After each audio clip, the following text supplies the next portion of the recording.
A China é o principal parceiro comercial do Brasil e isso vai ser ampliado. É que neste ano, os dois países assinaram mais 37 acordos de cooperação durante a visita do presidente Xi Jinping ao presidente Lula em Brasília. Isso se deu após a reunião do G20, que aconteceu no Rio de Janeiro. E é sobre isso que nós vamos conversar agora com Thales Castro, que é doutor em ciência política, professor e pesquisador da Universidade Católica de Pernambuco e o atual presidente do Instituto de Pesquisas Estratégicas em Relações Internacionais e Diplomacia. Também conosco Aline Tedeschi, que é PhD em Relações Internacionais e Desenvolvimento. Atualmente é professora no Departamento de Estudos Estrangeiros na Universidade Normal de Hunan. E a tecnologia traz ela da China ao vivo para nós aqui no estúdio. Também conosco, Renan Holanda, doutor em Ciência Política pela Universidade Federal de Pernambuco,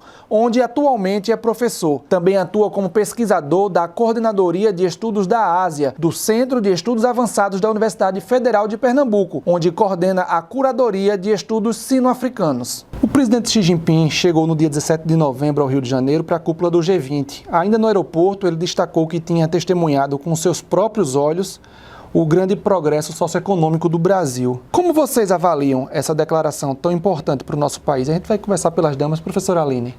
É interessante que o Brasil apresente dados positivos nos marcadores que interessam em termos de, vamos dizer, resposta socioeconômica, né? Tem o crescimento do PIB, claro, mas menores taxas de desemprego, principalmente melhorias nas condições básicas sociais e no alívio à pobreza, que é um dos grandes temas prioritários dessa parceria sino-brasileira, importa bastante, né? A melhoria na vida prática das pessoas que mais precisam, no dia a dia dessas pessoas, é uma base fundamental de legitimidade de iniciativas de parceria sino-brasileira. Professor Renan, concorda também com esse ponto de vista?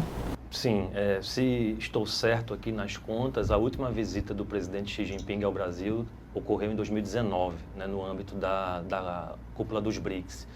Então ele retorna, nesse contexto agora, 5 anos depois, basicamente, num cenário que se revela alvissareiro, tanto ao nível doméstico, né, de ambos os países. O Brasil inicia uma nova etapa, né, política em que uma orientação de boas relações com a China está situado numa prateleira superior, né, dentro das prioridades estratégicas da própria presidência da República. Ao mesmo tempo, a China também atravessa um novo momento, né, com a nova reeleição do presidente Xi Jinping, tanto para a presidência da República quanto a sua recondução ao cargo de secretário-geral do partido. Então, essa vinda dele aqui revela esse novo momento interno, esse novo momento dos laços bilaterais, mas eu diria mais do que isso também, um novo momento do mundo. Professor Thales, já na cúpula, né, do G20, o presidente Xi mencionou no discurso dele que os líderes mundiais precisam ver o mundo como uma comunidade como futuro compartilhado e assumir as responsabilidades pela história, tomar iniciativa histórica e levar adiante a história. Como o senhor avalia que os demais líderes presentes podem ter recebido essa mensagem, meio que como uma chamada para assumir a responsabilidade compartilhada pelo mundo? Essa frase muito emblemática do presidente Xi, ela foi justamente articulada a partir da nova estruturação, da nova visão de política externa da China, prolatada no dia 24 de outubro de 2023. Naquele documento máximo, né, de nova orientação de política externa, do novo século da Ásia, Xi Jinping pontua justamente essa frase que você colocou, essa partilha de futuro compartilhado, essa partilha de futuro entre setores diversos da humanidade. Eu acredito que os demais países que compõem o G20, não só os estruturais, os 19, né, originários, mais a União Europeia, mas também os convidados, né, que o Brasil tem a primazia de fazer esse tipo de arranjo de convite, interpretaram essa frase como sendo de uma necessidade de rever o mundo que se descortina nesse primeiro quarto, né, de século XXI.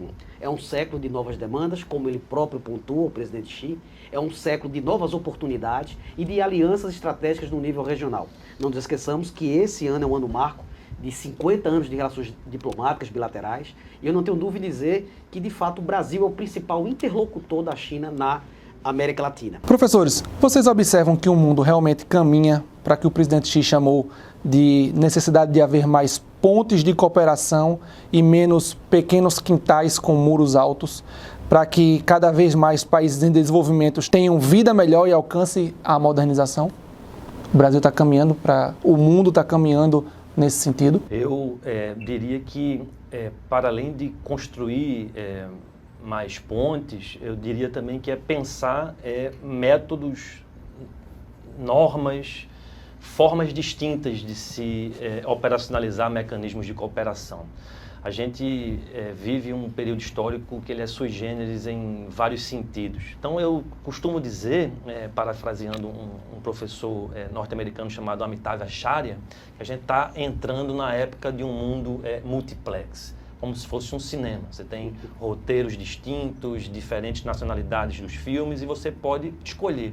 Não se trata exatamente do fim dos arranjos vigentes, não se trata do fim de ideias que moldaram essas instituições como conhecemos hoje, mas se trata de convivência, de aprendizado mútuo. Quando ele fala em quintais, em muros, ele está dando recados muito claros para as assimetrias profundas existentes no cenário internacional, a partir de uma visão euro-atlanticista, eurocêntrica, euro-americanocêntrica, enfim, que entende o mundo a partir dessas relações de muita dominância assimétrica. Então a China quer apresentar uma proposta, por ela vivenciada como exitosa, a partir de uma nova engenharia de funcionamento, a partir naturalmente de uma nova proposição para o mundo com bem mais harmonia e fraternidade. O presidente Lula lançou a Aliança Global contra a Fome e a Pobreza, com a adesão já inicial de 82 países, incluindo a China. A iniciativa foi proposta pelo Brasil na presença do G20 e tem como meta erradicar a fome no mundo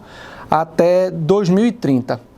Para entender um pouco mais sobre o trabalho do Brasil e as parcerias que tem com a China nesse aspecto, a gente vai ouvir o ministro Wellington Dias, que a gente chama agora para participar dessa conversa conosco. Ele que cuida da pasta do Desenvolvimento e Assistência Social, Família e Combate à Fome. Ministro. Luiz, nós celebramos Brasil-China ainda em 2023, um plano de trabalho que leva em conta a experiência dos dois países. O Brasil, lá atrás, fez uma parceria, ali por volta de 2004, 2005, com a China, e dali trabalharam juntos as suas experiências com bom resultado. De um lado, o social, integrado com os pequenos agricultores, os pequenos produtores, aqui a oportunidade de conhecer a experiência da China. Mais de 50% do mercado externo chinês, ali com a participação dos pequenos produtores, pequenas indústrias. De um lado, a China compra produtos do Brasil, eu destaco o mel, outros produtos que lá são beneficiados e, com isso, gera atividade econômica para produtores da China, mas também dentro do Brasil a compra de equipamentos e agora a própria presença de fabricação no Brasil, equipamentos que são apropriados para os pequenos,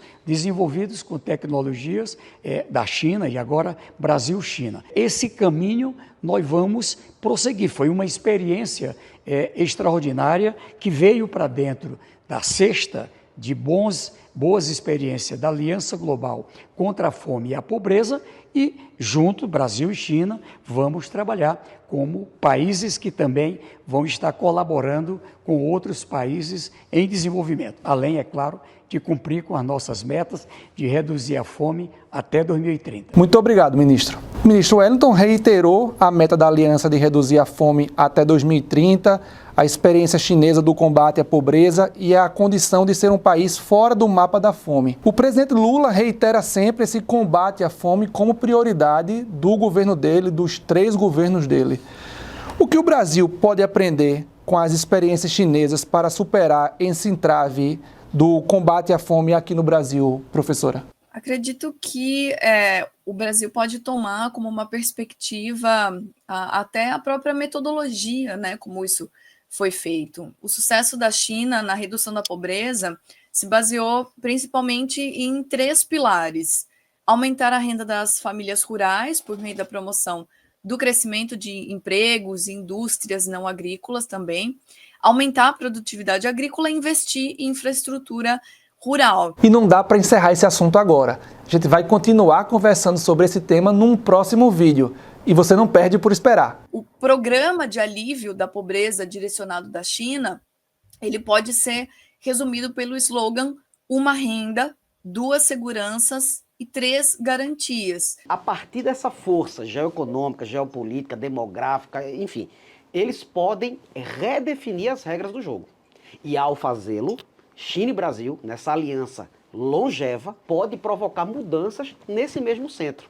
Do Recife, Luiz Boaventura, em uma coprodução entre o Diário de Pernambuco e a Rádio Internacional da China.